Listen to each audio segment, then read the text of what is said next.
Hola chicos, un saludo a todos los seguidores aquí de Mundo y Academy. Quiero presentarles hoy uno de los temas importantes cuando van a implementar un proyecto de simulación es conocer las fases. Y cuando hablamos de implementar un proyecto de simulación puede ser, estás desarrollando una tesis, que quieres demostrar una parte de una tesis o de un proyecto de investigación, un PIA, quieres aplicarlo en la vida real y tú necesitas saber de qué manera se va a hacer efectivo o garantizas una alta probabilidad que pueda funcionar la simulación y pueda ser útil en la toma de decisiones, es importante conocer que esto tiene unas fases. Mi nombre es Cristian Rojas, profesional en investigación de operaciones, y te invito a que te puedas suscribir al canal y puedas recibir noticias, informaciones de simulación, de investigación de operaciones, así como lo que vamos a ver el día de hoy, que son las fases del proyecto de simulación.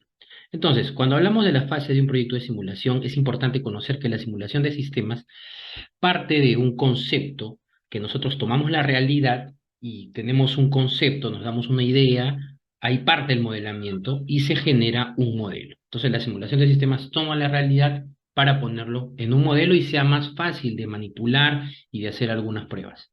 ¿Cuáles son estas fases de la simulación que es muy importante considerar y su secuencia, identificar para poder seguir correctamente y tenga una alta efectividad al momento de implementarla? Ahí te pongo las etapas de las fases del proyecto de simulación: definir el problema, modelo conceptual, obtención y análisis estadístico de los datos, construir el simulador, verificar y validar, hacer experimentos con el simulador y una presentación de resultados. Ahora, vamos a ver cada uno de ellos brevemente, ¿no? Definir problemas y objetivos, esta parte es muy importante, ya que aquí es el pilar de la simulación. ¿Para qué estoy realizando una simulación? Generalmente aquí se utiliza la información previa, antecedentes, para qué la voy a utilizar y quizá también un enfoque de sistemas para saber cuáles son los otros factores que podrían influenciar en la simulación y no vaya a ser que nuestra simulación solo tenga un alcance corto. Es por eso que esta recolección de información tienes que ir a campo, posiblemente, revisar documentos, hacer encuestas, entrevistas, para poder tener claro cuál es el problema y cuál es el objetivo.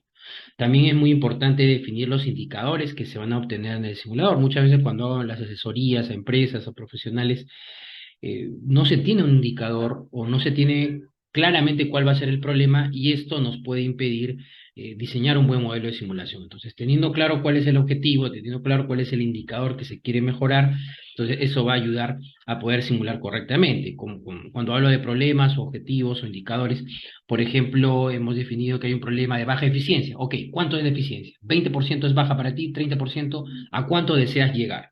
¿No? El tiempo de permanencia de un cliente son 8 minutos. Ese es un problema porque la empresa ha establecido como máximo 6 minutos. Ok, entonces ese tipo de indicadores, ese tipo de problemas y objetivos hay que tenerlos claros. De 8 hay que bajar a 6, de 30% hay que subir a 80, dependiendo el sistema que estés simulando o desees modelar, ¿correcto? Ahora, ahí he puesto un ejemplo: problema, diferencia entre situación deseada versus situación real. Eso es un problema. Mis ingresos mensuales son $10.000 y el objetivo es mayor a $20.000. La empresa debe conseguir. Hay un problema efectivamente, pero es un indicador claro y el objetivo está en cómo hago para poder llegar, y la simulación de qué manera me puede ayudar, creando escenarios, un what if, ¿no? ¿Qué pasaría para poder ver si se puede llegar a esos ingresos? Luego también pongo otro ejemplo: diferencia entre situación deseada y versus situación real. En mi tiempo de espera es de 30 minutos, la empresa tiene como objetivo menor o igual a 10 minutos. ¿Qué hago? ¿Contrato más gente? ¿Funcionará? ¿Reduzco los tiempos en ciertas actividades? ¿Funcionará?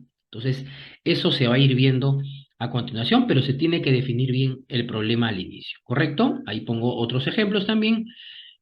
Puede ser que la toma de decisiones es de manera intuitiva, ese es un problema, y hay que decidir y hay que realizarlo de manera sustentada, de manera cuantitativa, y ese es el aporte que la simulación hace a este tipo de proyectos, ¿no? Porque sigue una metodología clara y de alguna manera sustentada para poder realizar esta implementación. Ahora, cuando hablamos de modelo conceptual, que es el segundo punto de la fase de este proyecto de simulación, estamos hablando de que aquí, ya con la información previa, voy a definir las características del sistema, el proceso a simular, voy a realizar un modelo prueba o piloto, ¿no? Entonces aquí tengo que ya ir creando un borrador, un diseño previo en base a esa información.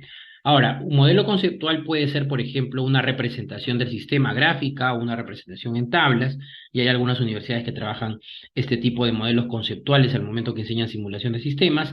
Están las llegadas, por ejemplo, ahí tú ves llegadas, las colas que se forman, los tiempos de servicio que hay aquí, estación uno y 2 en serie.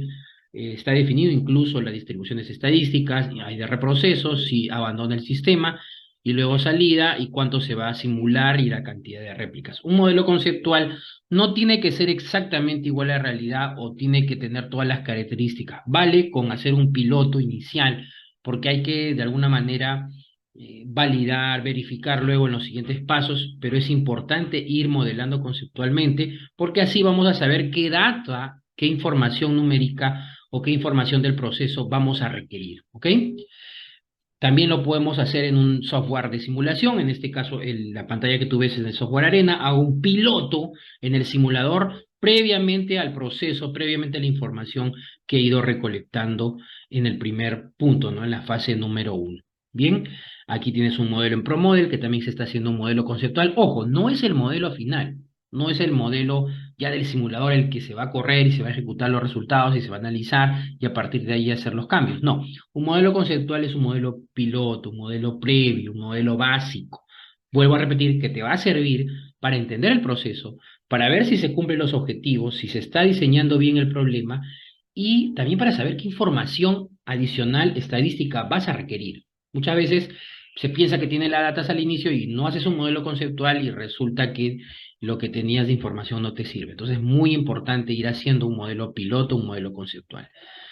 A partir de eso, ya paso a el tercer punto de la fase de simulación, que es obtener y analizar los datos. Ya sé el problema, tengo un modelo conceptual predefinido y voy a recolectar información. Entonces, en este análisis de datos están los inputs y los outputs de la simulación que voy a realizar, y esto lo consigo con observación directa, con la base de datos, entrevistas, encuestas, los indicadores. ¿Qué indicadores voy a necesitar? ¿Cuál es la fórmula de esos indicadores? Como ya definí el problema, que más o menos los indicadores por dónde está el problema, ahora hay que ver de dónde salen las fórmulas, de dónde se consigue la información, cómo la puedo validar, cómo la voy a incluir en el modelo conceptual o en ese simulador previo que estoy generando.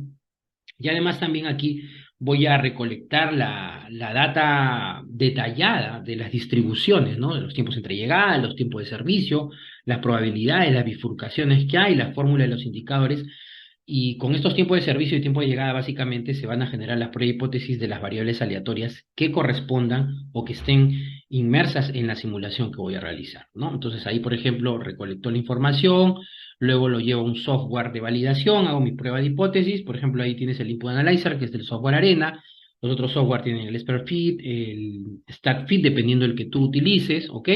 Y con eso voy a ir validando esas pruebas.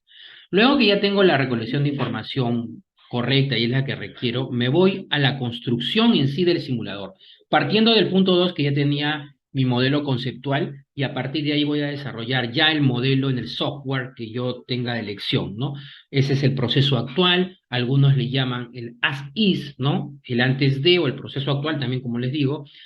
Elijo el software que voy a utilizar, ya hay muchos en el mercado, y aquí voy colocando los inputs, que son la data que recolecté, con las distribuciones estadísticas, la parte del proceso, si es en serie, si es en paralelo, las bifurcaciones, y voy armando, y los outputs son los indicadores que el simulador debería darme como proceso de salida. ¿Ok?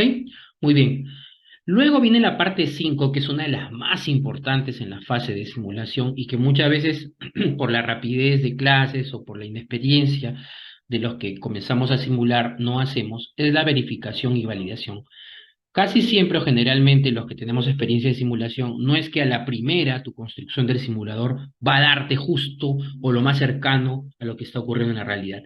Hay que verificar, hay que validar, verificamos el funcionamiento, si realmente está dando los outputs que salen, si estos outputs o indicadores de salida o datas de salida de lo que está arrojando los resultados o los reportes de simulación son confiables o no, cuántas réplicas estamos realizando, ¿no?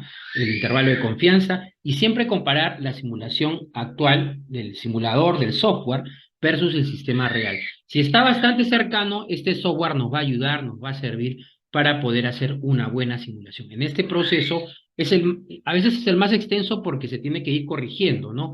Que no era en serie, era en paralelo, pero no me está saliendo el resultado, es que la data era incorrecta, me faltó tal información, no consideré este indicador, este proceso iba a esta ubicación aquí, no al final. Entonces se va verificando, se va validando, crece tu conocimiento en el proceso y crece tu desarrollo en la simulación. Es un punto vital para el aprendizaje profesional y es un punto vital para acercarte al sistema real. Recuerden que al final estoy haciendo un modelo de simulación y no es que exactamente tengo que replicar el modelo real, basta que ya me acerque o haya una confianza importante y podría decir que mi simulador ya está funcionando.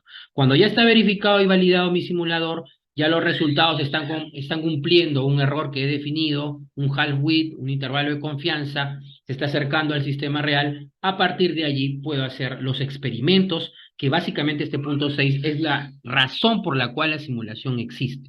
Para hacer experimentos what if. Construyo mi simulador actual, se acerca ya al comportamiento real y aquí hago experimentos donde voy a analizar las propuestas, los cambios que pienso hacer, creo escenarios, propongo simuladores, los famosos what if o también llamados los to be, ¿no? Procesos to be o los procesos propuestos en el cual voy a aumentar personas, voy a eliminar actividades, voy a agregar actividades, voy a cambiar una parte del proceso, voy a aumentar la tasa de llegadas, voy a cambiar los tiempos de servicio, voy a cambiar alguna característica del proceso porque no sé qué pasaría si con la finalidad de ver si estos cambios que voy a realizar van a efectivamente darme un resultado que elimine el problema o disminuya el problema o el indicador que está afectando o el cuál fue el objetivo del estudio. Entonces aquí comienzo a crear escenarios, ¿listo? Y a partir de estos escenarios comienzo a ver, por ejemplo, ahí yo he puesto un caso que hicimos una asesoría, 4 situaciones de demanda, 3 escenarios propuestos en cada situación de demanda. Para ese ejemplo, 12 escenarios se crearon donde aumentaba personas, reducía personas. Ustedes pueden reducir tiempos, aumentar tiempos, como lo decía, ¿no? Cambiar parte del proceso para ver qué es lo que ocurre. Esta es la parte de experimentación, los famosos what if o procesos free.